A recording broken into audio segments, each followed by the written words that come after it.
कृषि प्रणाली से संबंधित योजनाओं का विधिवत शुभारंभ हो रहा है। मैं इसके लिए आप सब लोगों को तो अपनी शुभकामनाएं देता हूं।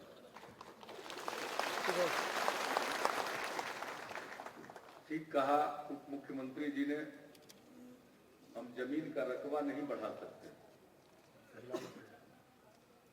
ये तो कुदरत ने निर्धारित कर दिया है और राज्य की सीमा निर्धारित है। हमारे पास जितनी जमीन है वही रहेगी, लेकिन आबादी बढ़ती जा रही है, जमीन बढ़ता जा रहा है, प्रति परिवार जमीन का रकबा भी घट रहा है। तो ऐसी स्थिति में हमें ऐसी तकनीकी का इस्तेमाल करना पड़ेगा जिसमें कम खेत में ज्यादा उत्पादन हो सके, और ज्यादा उत्पादन लेने के साथ जो खेत की उर्वरा शक्ति है वो बरकरार रहे। अगर हम अंधाधुंध रासायनिक खादों का, रासायनिक दवाओं का इस्तेमाल करते जाएंगे, शुरू में उत्पादन तो बढ़ेगा, उत्पादकता तो बढ़ेगी, लेकिन धीरे धीरे खेत ऊसर होती चली जाएगी। इसलिए हमें ऐसी तकनीकी का सहारा लेना पड़ेगा जिसमें उत्पादन भी बढ़े, उत्पादकता भी बढ़े, लेकिन खेत की उर्वरा शक्ति कायम रहे। यानी ऐसी प्रणाली जो हमारे खेती को टिकाऊ रखे, उसको अपनाने की जरूरत है। हमारे वैज्ञानिक, कृषि वैज्ञानिक इस क्षेत्र में काफी काम कर रहे हैं। देश भर में अनेक किसान अपने खेतों में इस प्रकार का प्रयोग कर रहे हैं। कम रासायनिक खाद, कीटनाशी आदि का प्रयोग करते हुए उत्पादन को वो बढ़ाने में कामयाब हो रहे हैं। तो हमें इन, और इसी के लिए किसान पाठशाला का विचार उभरा। जो अच्छे किसान हैं, प्रगतिशील किसान हैं, बहुत अच्छे ढंग से खेती कर रहे हैं, और जिन बातों का हमने जिक्र किया, तो वैसे किसान बाकी किसानों के मार्गदर्शक हो सकते हैं और उनके खेतों पर जाकर दूसरे किसान सीख सकते हैं।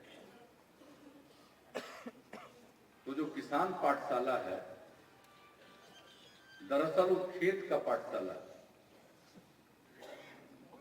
इन लोगों ने उसका नाम दिया हुआ था फार्मर्स फील्ड स्कूल। अभी रेणु जी बोल रही थी कि वैज्ञानिकों को हमने कहा कि हिंदी में बताइए और हिंदी में छापिए। जहां तक मेरी जानकारी है, भारतीय कृषि अनुसंधान परिषद का अध्यक्ष रहने का मुझको भी अवसर मिला है केंद्रीय कृषि मंत्री के नाते। तो भारतीय कृषि अनुसंधान परिषद हमेशा हिंदी में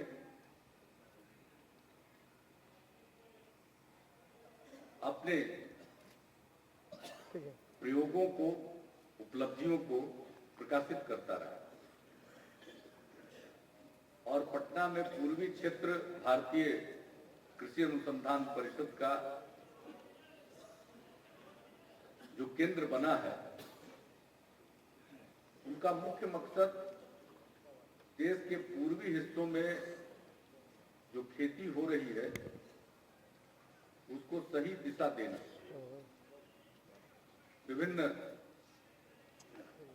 क्षेत्रों में, दूसरे राज्यों के लिए भी है, लेकिन स्वाभाविक है पटना में अवस्थित होने के कारण उनके प्रयोगों का लाभ बिहार के किसानों को ज्यादा मिल सकता है। तो स्वाभाविक है कि उनको उस भाषा में जिसमें हमारे किसान समझ सकते हैं बतलाना की। फार्मर्स फील्ड स्कूल, तो हमने कहा ये फार्मर्स फील्ड स्कूल का क्या मतलब, इसको बदलिए, खेत विद्यालय कहिए, खेत पाठशाला कहिए, किसान खेत पाठशाला कहिए, किसान पाठशाला कहिए, जो मन में आवे वो कहिए ताकि ये बात प्रचलित हो जाए। अब किसान पाठशाला से बात सीधे चली जाएगी, तो ये लोग डर रहे थे कि खेत विद्यालय कहेंगे तो कहीं इसका भी हस्त्र चरवाहा विद्यालय वाला ना हो जाए। तो हमने कहा कि ठीक है, विद्यालय मत कहिए, पाठशाला कह दीजिए, लेकिन कहिए ऐसी भाषा में कि जिसका सीधा संदेश जाए। तो कृषि विभाग ने तय किया कि किसान पाठशाला इसका नाम देंगे। ठीक है, किसान पाठशाला कह लीजिए, खेत पाठशाला कह लीजिए, बात एक ही। कहने का मतलब किसान ही जो बेहतर ढंग से खेती कर रहे हैं अपने खेत में बाकी किसानों को पढ़ाएंगे, इसलिए ये किसान का पाठशाला है और उसके खेत में चलने वाला पाठशाला है। इसको किसान पाठशाला कर लीजिए, खेत पाठशाला कर लीजिए, किसान खेत पाठशाला कर लीजिए, कृषक खेत पाठशाला कर लीजिए, जो मर्जी आए वो कह लीजिए, लेकिन इस काम को बेहतरीन ढंग से चलाइए, इसका बहुत लाभ होगा। वैसे भी गांव में जब कोई अच्छी खेती करता है तो बाकी लोग देखते हैं, बाकी लोग देखते हैं कि कैसे ही खेती कर रहे हैं, ज्यादा उत्पादन ले रहे हैं, तो स्वाभाविक तौर पर वो बात फैलती, वो तरीका भी फैलता, किस प्रकार से खेती करते हैं ये बात फैलती। कहीं भी बुलाकर उनको ट्रेनिंग दी जाए और खेत में किसी चीज को होता हुआ देख ले तो स्वाभाविक है जो होता हुआ देखते हैं उसका असर होता है। यही कंसेप्ट है इस किसान, यही विचार है, यही अवधारणा है इस किसान पाठशाला की। तो किसानों के खेत में लोग सीखेंगे और जो सर्वश्रेष्ठ तरीका है उसको अपनाएंगे, तो इससे खेत की उर्वरा शक्ति को बगैर समाप्त किए हुए बल्कि उसको बरकरार रखते हुए ज्यादा उपज लेंगे। यही इस कार्यक्रम का मकसद है। दूसरा, भारतीय कृषि अनुसंधान परिषद ने 1 हेक्टेयर में समेकित कृषि प्रणाली को विकसित किया। तो मैंने उनसे अनुरोध किया कि 1 हेक्टेयर भी ज्यादा, 1 हेक्टेयर का मतलब लगभग 2.5 एकड़। हमने कहा कि अब आबादी इतनी बढ़ती जा रही है कि अब 1 एकड़ में समेकित कृषि के जरिए अगर एक परिवार सम्मान के साथ जीवन बसर कर सके तो ये बहुत बड़ी बात होगी। इसलिए हमने उन लोगों को कहा,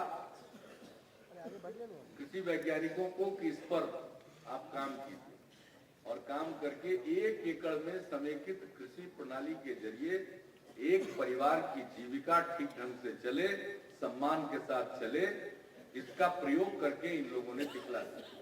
अब आवश्यकता है कि उसको लोग अपनाएं। तो समेकित कृषि प्रणाली, 1 एकड़ खेत अगर किसी के पास है तो सब तरह की चीजों को और सबसे अच्छे तौर तरीकों को अपनाकर एक परिवार की जीविका ठीक ढंग से चल सकती है। और बिहार में इसी की जरूरत है। हमको तो कभी कभी समझ में नहीं आता है, कुछ लोग नारा देते रहते हैं, लेकिन जो सबसे बड़ी बात है कि खेत तो फैल नहीं सकता, आबादी पर कब नियंत्रण होगा ये तो कोई नहीं जानता। कोशिश होती है कि ज्यादा न बढ़े। एक बार कोशिश हुई इसको बहुत ज्यादा करने की तो उसके खिलाफ एक वातावरण पैदा हुआ। अब तो लोग स्वतः इसको अपना रहे हैं, धीरे धीरे अपना रहे हैं, तो वक्त लगेगा, लेकिन अभी तो आबादी बढ़ती जाएगी। परिवार के टुकड़े होंगे, और जब परिवार के टुकड़े होते हैं तो जमीन के टुकड़े होते हैं, क्योंकि जमीन के साथ एक विचित्र रिश्ता है लोगों का। अगर पैसा चला जाए तो उतना अफसोस नहीं होता, जमीन चली जाए तो बड़ा अफसोस होता है। तो जमीन के साथ एक भिन्न किस्म का रिश्ता है, उसको लोग पोजेस करते हैं। तो एक अलग किस्म का रिश्ता है, तो जमीन के टुकड़े होते चले जाते हैं। तो जरूरत इस बात की है कि कम जमीन में भी ठीक ढंग से पैदावार करके हम जीविका चला सकें, इसकी भी आवश्यकता है। इसलिए कृषि विभाग के द्वारा ये पहल की गई है। किसान पाठशाला के जरिए तो अलग अलग चीजों की खेती के बारे में आप जानेंगे, जो आपको पसंद आए उसमें प्रशिक्षण प्राप्त कीजिए और उस विधा को अपनाइए। लेकिन समेकित कृषि प्रणाली में तो सब कई चीजों को मिलाकर, जिसमें कुछ बागवानी भी है, कुछ और अनाज की भी खेती हो सकती है थोड़ी बहुत, कुछ मत्स्य पालन हो सकता है, कुक्कुट पालन हो सकता है, बकरी पालन हो सकता है, सबको मिला करके। और इसके पीछे धारणा यही है कि इसका साइकिल इस प्रकार से चक्र बनाया जाता है कि एक का जो छोड़ा हुआ चीज है वो काम आ जाए। और यही किसान, यही साइंटिस्ट लोग काम करते हैं। अगर हम जानवर पालते हैं तो उसके मल का इस्तेमाल हो जाए, वो जमीन की उर्वरा शक्ति को बढ़ा दे। तो उसके पीछे वही अवधारणा है कि कोई चीज बर्बाद न जाए और हम हर चीज का इस्तेमाल कर सके। तो उसमें रासायनिक खाद पर, कीटनाशी दवाओं पर कितने खतरनाक चीज है। आजकल तो पूरा अनुसंधान हो रहा है कि हम जो खाद का प्रयोग करते हैं, कीटनाशी दवाओं का प्रयोग करते हैं, तो अवशेष के रूप में वो रह जाता है। और जो अनाज का सेवन करते हैं, फल सब्जी का सेवन करते हैं, या किसी भी चीज का हम सेवन करते हैं, उसमें वो अवशेष रह जाता है। और दुनिया भर में अब ये मापदंड है कि कितना दूर तक, कितनी मात्रा में अगर वो अवशेष रह गया तो वो, उसकी इजाजत है खपत करने की, खाने की। तो ये बड़ा जरूरी हो गया है कि अब रासायनिक तत्वों का इस्तेमाल करने के बाद, और उससे न सिर्फ जिस चीज का उत्पादन होता है उस पर उसका असर पड़ता है, मिट्टी पर असर पड़ता जाता है। धीरे धीरे कालांतर में वो नीचे के लेयर में जो पानी है उस पर अपना प्रभाव डाल देता है।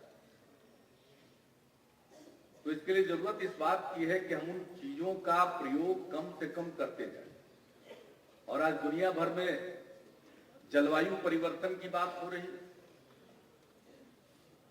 ये जो विकसित मुल्क हैं, उनके अड़ियल रवैये के कारण वो अपने आराम में, अपनी विलासिता में किसी प्रकार की कटौती नहीं करना चाहते हैं। इसके चलते उन्होंने जो अड़ियल रवैया अपनाया कोपेनहेगन में, उसके चलते एक तरह से वो जलवायु परिवर्तन को लेकर जो सम्मेलन हो रहा था अंतर्राष्ट्रीय, वो एक तरह से विफल हो गया। अब बताइए, भारत के लोग प्रति व्यक्ति उत्सर्जन कम कर रहे हैं, अमेरिका के लोग ज्यादा कर रहे हैं। अमेरिका नहीं चाहता कि अपनी विलासितापूर्ण जिंदगी में वो परिवर्तन लाए। यानी वो एयर कंडीशनिंग, वो औद्योगिकरण के चलते जो गैस का उत्सर्जन होता है, उसके चलते जो हमारे ओजोन का सतह है उस पर प्रभाव पड़ता है, और उसके चलते जलवायु में परिवर्तन आ रहा है। ये कोई विकासशील मुल्कों में या भारत जैसे मुल्कों के चलते ये नहीं हो रहा, मुल्क के चलते नहीं हो रहा। ये जो अमीर मुल्क हैं उनकी विलासिता के चलते और अंधाधुंध उनके औद्योगिकरण के चलते ये स्थिति आ रही है। तो वो एक अलग विषय है, दुनिया भर में चर्चा चल रही है, लेकिन हमें तो सब दिन के लिए स्वयं भी सचेत रहना। हम तो खुद भी जलवायु के प्रति सचेत रहें, तापमान न बढ़े, वायुमंडल में इतना परिवर्तन न हो जाए कि तापमान बढ़ जाए और फिर जिन चीजों को उपजाने के हम अभ्यस्त हैं और उसको लेकर मौसम आधारित हमारी जो फसलें हैं उसके उत्पादन पर असर पड़ जाए, फिर इतनी बड़ी आबादी है, इसके सामने खाद्य पदार्थ की समस्या उत्पन्न होगी। इसलिए हमें पहले ही से अपने लिए, अपने आने वाली पीढ़ी के लिए सचेत होना। तो उसके लिए जरूरी है कि हम इन सब चीजों पर ध्यान दें। नंबर 1, समेकित कृषि प्रणाली, कम खेत में सब चीजों को एक साथ मिलाकर हम अपनाएं, जिसके चलते एक परिवार की जीविका ठीक ढंग से चले। और दूसरा, हम जो सर्वश्रेष्ठ तौर तरीका है खेती का उसको अपनाएं। पानी का भी कम प्रयोग होगा, हम पानी का भी ज्यादा प्रयोग करते हैं सिंचाई के नाम पर, उससे धीरे धीरे मिट्टी की शक्ति क्षीण होती है, कम पानी में काम चल सकता है। तो इन सब चीजों को मिलाकर, और हमारी कैसी मिट्टी, हमारे कृषि उत्पादन आयुक्त बता रहे थे कि प्रत्येक गांव से मिट्टी का सैंपल हम इकट्ठा करके मिट्टी की स्थिति के बारे में एक पूरा हम प्रकाशित करेंगे, एक किताब या जो भी जिस शक्ल में उसको छापेंगे, ताकि मिट्टी की शक्ति, मिट्टी की कमी, मिट्टी की अच्छाई सबसे हम परिचित हो सकें और ठीक ढंग का दवा दें। जैसे डॉक्टर जांच कराने के बाद जो एंटीबायोटिक किसी मरीज के लिए मुफीद होता है उसी को लिखते थे, उसी तरह से मिट्टी के बारे में पूरी बात मालूम हो जाएगी। तो क्या इसमें दवा देना चाहिए, क्या इसका उपचार होना चाहिए, ये ठीक ढंग से बताया जा सकता है। तो यही उद्देश्य है, हमें हर चीज पर ध्यान देना पड़ेगा। और कृषि से जुड़ी समस्या एक नहीं अनेक, और हम विभिन्न अवसरों पर कई विषयों पर चर्चा करते रहे, लेकिन आज का विषय यही है। इससे हम अपने को इधर उधर बहकाते हुए हम इस पर केंद्रित कर रहे हैं। इसका मतलब है कि दूसरे और विषय महत्व के नहीं, ऐसी बात नहीं, लेकिन हम तो कई विषयों पर चर्चा कर चुके हैं। यही वो श्री कृष्ण मेमोरियल हॉल है जहां हम लोगों ने कृषि रोड मैप तैयार करने के पहले बिहार के 2000 किसानों के साथ चर्चा की। दिन भर चर्चा चली, 10 बजे से कार्यक्रम शुरू हुआ, हम लोगों को सुनते रहे।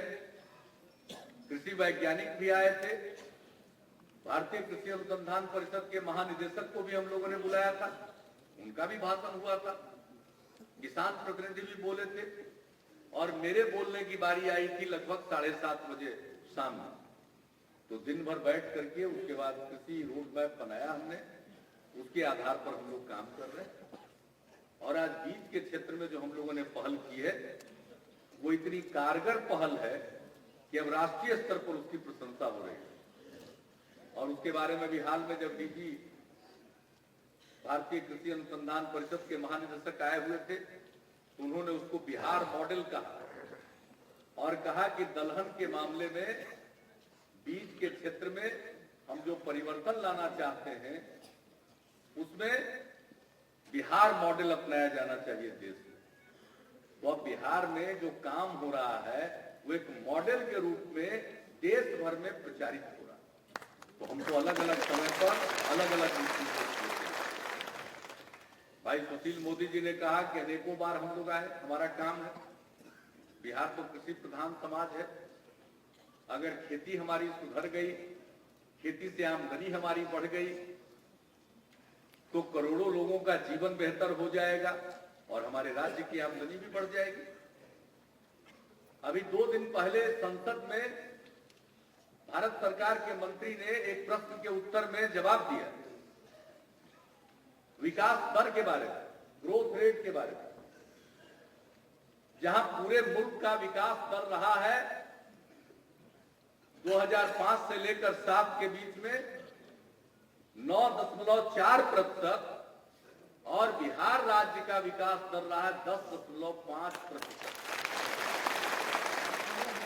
ये किसके चलते ये लक्ष्य हासिल, ये स्थिति आई आपको मालूम है? इसमें सबसे बड़ा योगदान कृषि क्षेत्र का है, सबसे बड़ा योगदान आपका। तो हमको आपके बीच आएंगे, आपके बीच में हम काम करेंगे किसानों की तरक्की के लिए, खेती के सुधार के लिए। हमको मालूम है बिहार अगर अपने इस विकास दर को बनाए रखना चाहता है तो खेती का विकास दर बढ़ाना पड़ेगा। और अभी उसके पहले आए थे श्री मोन्टेक सिंह अहलुवालिया जी, योजना आयोग के उपाध्यक्ष। तो जो कृषि का ग्रोथ रेट है बिहार में, उसके बारे में वो जानकर अचंभित थे, उनको सुखद आश्चर्य हो रहा था। तो उनके सामने सारी बात रखी गई थी। तो आज अगर बिहार तरक्की कर रहा है या बिहार में तरक्की की जो संभावना है वो बहुत चीजों पर निर्भर है, लेकिन सबसे अधिक वो हमारे कृषि क्षेत्र पर निर्भर है और हमारे किसान भाइयों और बहनों पर निर्भर है। इसलिए हम तो आपके बीच में बार बार आएंगे और जो भी हम लोगों के पास है उसको तो हम लगाते रहेंगे, अपनी कोशिश करते रहेंगे। और इसमें किसान भाई और बहन, कृषि वैज्ञानिक, हमारे अधिकारी, जनप्रतिनिधि सब मिलकर अपनी भूमिका निभा सकते हैं।